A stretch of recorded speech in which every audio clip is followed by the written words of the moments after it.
Bab 1305. Luna yang marah. Pria bertubuh kekar itu mengangguk kuat dan sangatlah panik. Bahkan ia tidak keburu mengelap darah di ujung bibirnya. Siapa kalian? Mengapa mau menyerang kita? Apakah undangan ini tidak cukup selembar saja? Louis Lu tahu tujuan mereka hanyalah undangan ini saja. Tapi ia tidak mengerti. Jika ini adalah acara besar Gunung Suci, ada undangan tentu bisa hadir. Mengapa mereka harus merebut punya orang lain? Kita ini murid dari Sekte Renjana. Tahun ini kita mendapatkan undangan untuk menghadiri acara besar. Hanya saja, Monix Ferry ada permintaan baru. Huk, PVTT. Pria bertubuh kekar itu lagi-lagi menyembur darah segar. Permintaan apa? Katakan. Acara tahun kali ini berbeda dari yang sebelumnya. Perlu mengumpulkan. Sialan, bajingan. Berani-beraninya kamu melecehkan aku. Cari mati. Luna tiba-tiba menyerang dan menginjakkan kaki pada punggung pria bertubuh kekar itu. Kratak. Punggung belakang pria bertubuh kekar itu langsung patah. Berani melecehkan aku. Mati sana. Kedua kaki Luna menembus punggung belakang pria bertubuh kekar itu. Namun itu masih belum selesai. Ia mengangkat kakinya lagi. Sebentar. Aku masih ingin menanyainya. Tanpa menunggu Louis Lu selesai bicara, Luna sudah menginjak hancur kepala pria bertubuh kekar itu. Cairan putih dalam otak pun menyembur kemana-mana bersama darah. Louis Lu seketika berkerut alis. Kultivasi pria bertubuh kekar ini sudah dihanguskan olehnya. Kini ia sudah sama seperti orang biasa. Mana mungkin ia kuat menerima penyiksaan seperti ini dari Luna. Louis Lu sangat menyesal.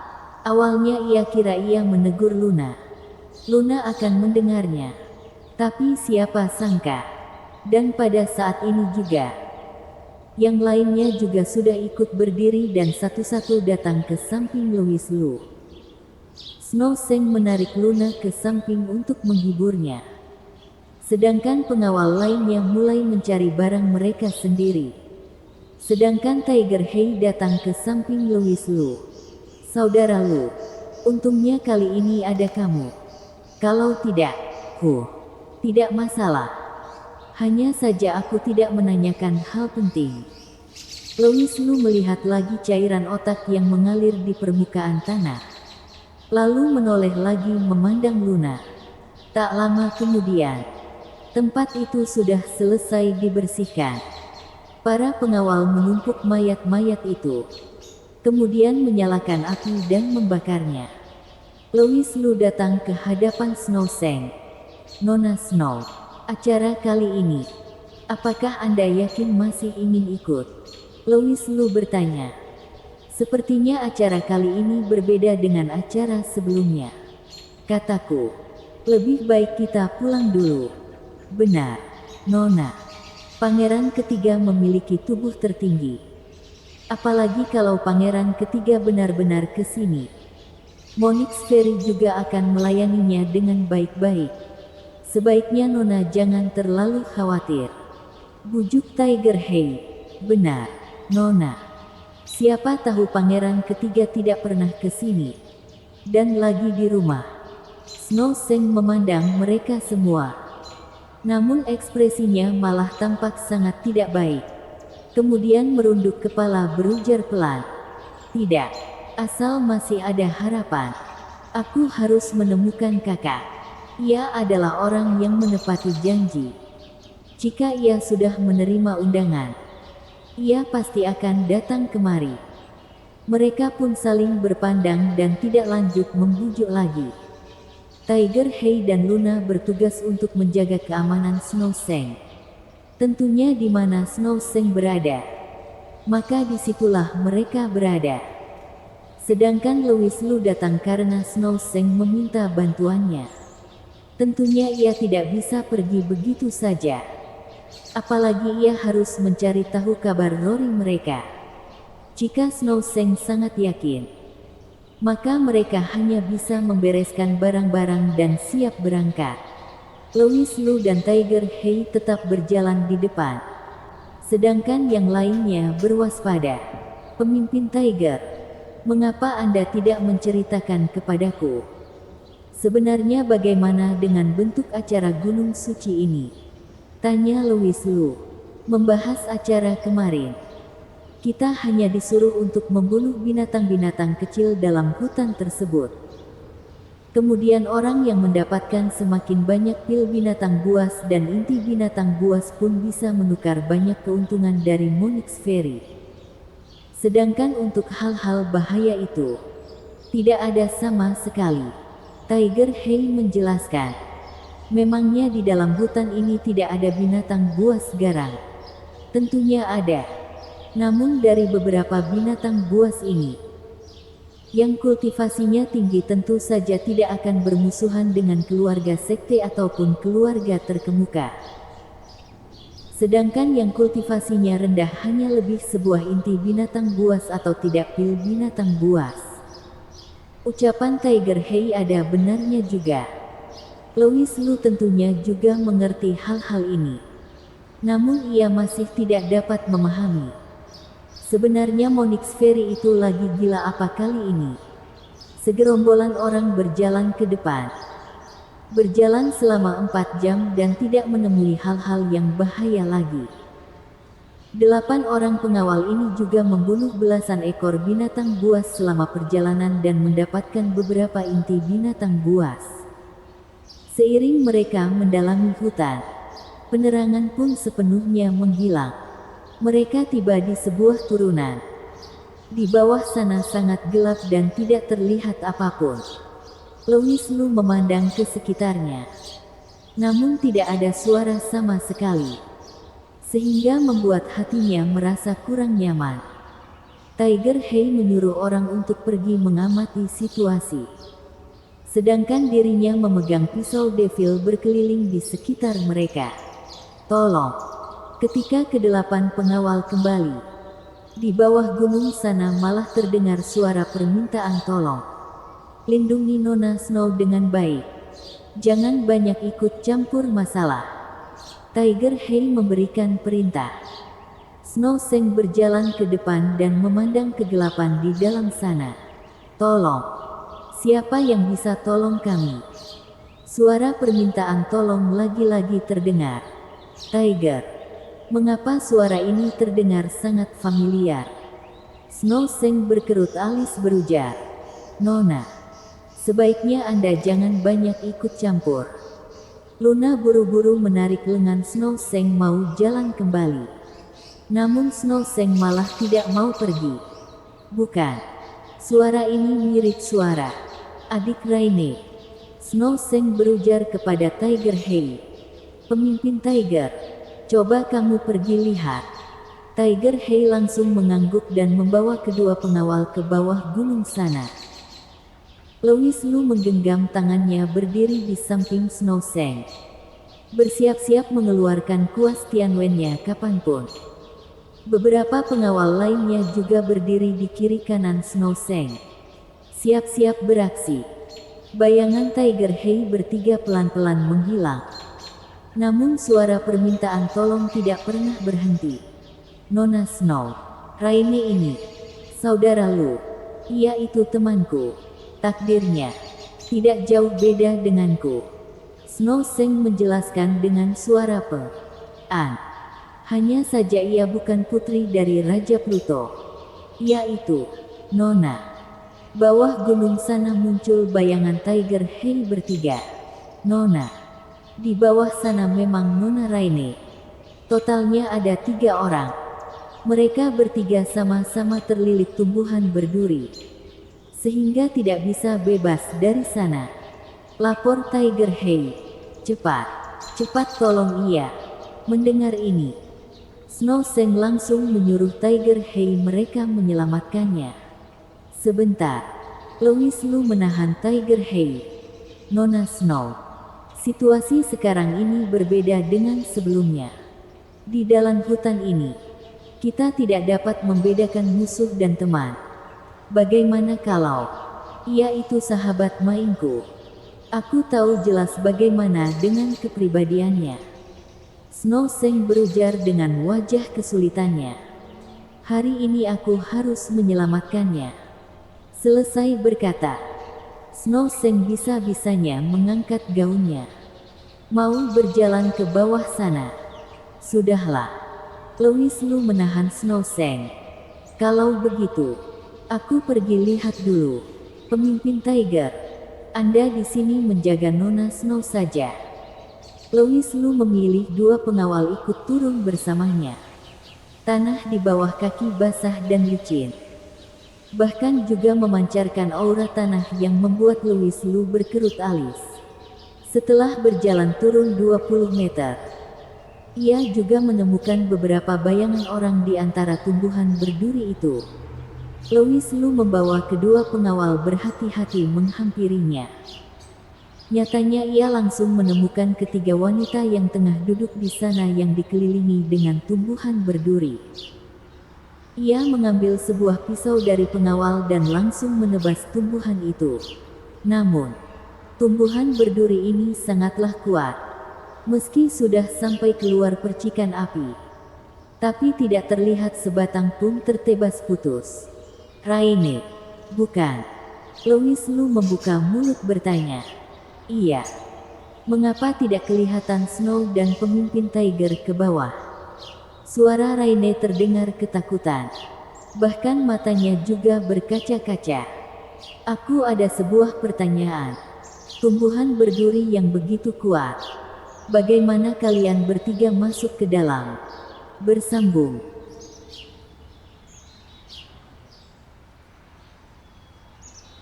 Bab 1306.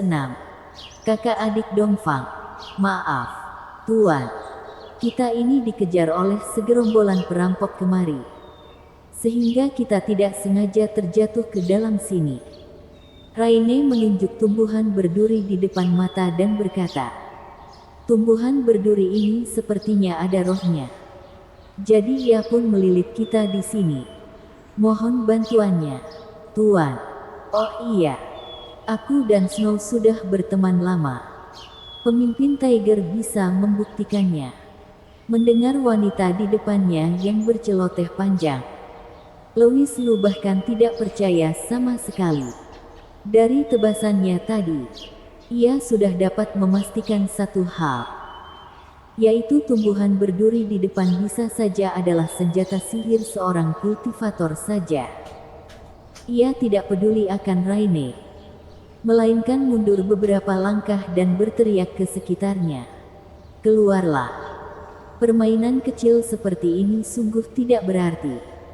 Kedua pengawal di samping seketika berwaspada. Bukankah aku sudah bilang, kalau pengawal Snow Seng tidak begitu mudah percaya. Kemudian hanya menemukan sebuah bayangan yang melompat keluar dari sana. Dan bisa-bisanya ia itu adalah seorang gadis kecil. Ia datang ke hadapan Louis Lu dan memandang Louis Lu penuh penasaran. Apa namamu? Apakah kamu pengawal baru Snow Seng? Hah? Louis Lu berdeham dingin. Kemudian berbalik badan berjalan kembali ke atas gunung. Tunggu, ia kembali ke samping Snow Seng beberapa. Tanpa menunggunya membuka mulut, suara gadis itu pun terdengar lagi. Woi, mengapa kamu tidak sopan sekali? Kamu masih belum menjawab pertanyaanku. Grace, mengapa kamu di sini? Melihat gadis itu, Snow Seng buru-buru menghampirinya dengan ramah. Kak Snow, siapa si bodoh ini? Mengapa ia tidak sopan sekali? Wanita yang dipanggil Grace itu menarik tangan Snow Seng. Hanya saja pandangannya masih mendarat pada Louis Lu. Aku coba tanya kamu dulu. Ada apa dengan kakakmu? Aku tidak apa-apa. Aku hanya ingin bercanda denganmu saja. Tapi siapa sangka, anak buahmu begitu bodoh. Membosankan. Raine membawa 2 orang naik dari bawah gunung. Melihat teman baik, Snow Seng tentunya sangat senang. Ketiga gadis di sana pun sangat bahagia. Seperti mereka lupa di mana mereka berada. Padahal tempat ini adalah daerah kematian. Louis Lu menarik Tiger Hei ke samping dan bertanya dengan suara pelan. Sebenarnya siapakah orang-orang ini? Bukankah Nona sudah bilang? Ia itu Nona Raine yang menemaninya main dari kecil hingga besar. Dan yang itu namanya Grace. Adiknya Nona Raine. Dari kecil ia memang sudah sangat bandel. Maksudku bukan ini. Maksudku latar belakang mereka. Oh, pangeran ketiga pernah berkultivasi di Sekte Monval. Gurunya adalah tetua besar dari Sekte Monval, Tresno Dongfang. Dan nama asli Nona Raine adalah Raine Dongfang. Sedangkan satunya lagi Grace Dongfang. Ternyata seperti itu. Harus diakui bahwa pikiran Raja Pluto ini sungguh cermat. Apalagi Snow Seng ini pasti disukai oleh salah satu anaknya. Kalau tidak, ia tidak mungkin ikut pangeran ketiga pergi ke Sekte Monval apalah itu. Dengan seperti ini, mereka bertiga bisa menjadi teman baik pun bukanlah sesuatu yang langka. Kemudian ia menoleh kepala memandang Luna. Melihat ia berbincang ria dengan kedua gadis yang datang bersama Raine Dongfang. Ia pun berpikir bahwa hubungan antar mereka juga sangat baik. Tak lama kemudian, Snow Seng menarik Raine dan Grace berjalan ke hadapan Louis Lu. Saudara Lu. Mereka terpisah dengan kakak seperguruan yang berangkat bersama mereka. Bagaimana kalau kita biarkan mereka berjalan bersama kita? Silakan, Nona Snow. Louis Lu menangkup tangannya. Namamu Louis Lu. Aku ingat kamu sekarang. Grace Dongfang berujar garang.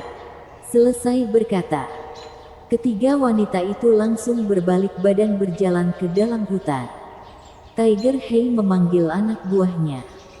Buru-buru melindungi ketiga orang itu. Louis Lu mengelus hidungnya dan merasakan sesuatu yang tidak baik. Baru jalan tak jauh, Louis Lu pun berjalan ke samping ketiga gadis itu. Nona Raine, mohon maaf. Aku ingin tanya, seberapa tahun Anda akan acara kali ini? Louis Lu langsung bertanya. Katanya, acara kali ini tidak seperti sebelumnya. Maksudmu, orang-orang yang menyerang kalian? Raine Dongfang berujar serius. Ternyata kalian benar-benar tidak tahu kalau Monix Ferry kali ini mengubah peraturannya. Raine, kita benar-benar tidak tahu. Cepat kamu katakan. Snow Seng langsung menunjukkan raut khawatir. Sebenarnya tidak ada masalah besar juga. Tapi hanya ada tambahan pertarungan saja. Grace Dongdang berkata dengan tidak peduli. Waktu kita baru sampai pinggiran hutan tadi. Ada prajurit pemberi perintah datang kemari dan berkata, harus mendapatkan 5 lembar undangan baru bisa ikut acara itu. 5 lembar undangan. Tiger Hei di samping juga mengangkat kelima jarinya membelalak mata besar. Kalau begitu, kita harus merebut undangan dari orang lain dong. Apalagi, harus memakai cara apapun itu. Louis Lu memandang Grace Dongfang penuh makna. Untuk apa kamu melihatku? Membosankan. Saudara Lu, ini adalah kesalahanmu. Gadis tidak boleh sembarangan dilihat. Ayo ikut aku jalan ke depan lihat. Tiger Hei menarik Louis Lu berlari beberapa langkah ke depan. Tunggu, jaraknya agak jauh. Ia baru berujar pelan kepadanya. Grace itu sangat sulit diatasi. Untuk apa kamu menyinggungnya? Louis Lu berujar serius. Pemimpin Tiger, jangan. Kalau saudara Lu mau, boleh panggil aku kakak juga. Kak Tiger, apakah kamu tidak merasa aneh? Louis Lu berbalik dan bertanya. Aneh? Ada apa yang aneh? Tadi waktu aku turun ke bawah, Orang yang bernama Raine itu sepertinya sangat panik. Tapi setelah aku menyadari tumbuhan berduri itu seharusnya adalah senjata sihir Grace. Kamu pikir, saudara Lu, kamu sudah berpikir terlalu banyak. Bukankah aku sudah bilang, bocah itu memang bandel. Tapi, tidak ada tapi. Waktu sisa sedikit. Aku cari tempat untuk orang-orang istirahat. Tiger Hei pergi begitu saja. Dan menyuruh anak buahnya mengamati sekitar. Di depan sana ada genangan air. Namun di dekatnya masih cukup bersih. Louis Lu berdiri di pinggir air dan menemukan aliran air itu yang sangat lama. Entah dari mana air itu berasal dan kemana air itu pergi. Setelah berjongkok, ia mengulur tangan mengambil sedikit air. Lalu menciumnya dan tidak mencium aroma aneh. 8 orang pengawal pelan-pelan memperluas penelusuran mereka di bawah pimpinan Tiger Hei. Kedua pelayan sekte Monval dan Luna juga berjaga di samping ketiga gadis. Louis Lu berdiri pinggir air. Tidak ingin mendekat. Ia merasakan firasat buruk. Seperti ada sesuatu yang mau terjadi. Apalagi, ia selalu merasakan adanya sepasang mata yang terus menatapnya dari belakang. Kemudian ia mendadak berbalik badan. Namun malah melihat bayangan Raine Dongfang dan Grace Dongfang. Jangan-jangan aku yang salah. Firasatnya selalu benar. 5 lembar undangan. Sebenarnya acara Gunung Suci ini, ada berapa orang yang hadir? Lantas apalagi tujuan ia mengadakan acara kali ini? Louis Lu tidak dapat membuktikan tebakan dalam hatinya. Dan seketika teringat lagi akan Rory dan Sally Liu. Padahal aku datang untuk mencari Kak Karin. Tapi sekarang malah perlu cari 2 lagi. Bahkan Pregi Dugu juga entah kemana. Louis Lu berceloteh dan berbolak-balik di dekat air sana. Entah juga bagaimana dengan kondisi Kak Naga sekarang. Pedang Pluto apakah begitu mudah didapatkan? Apakah Raja Pluto akan menerahkannya begitu mudah?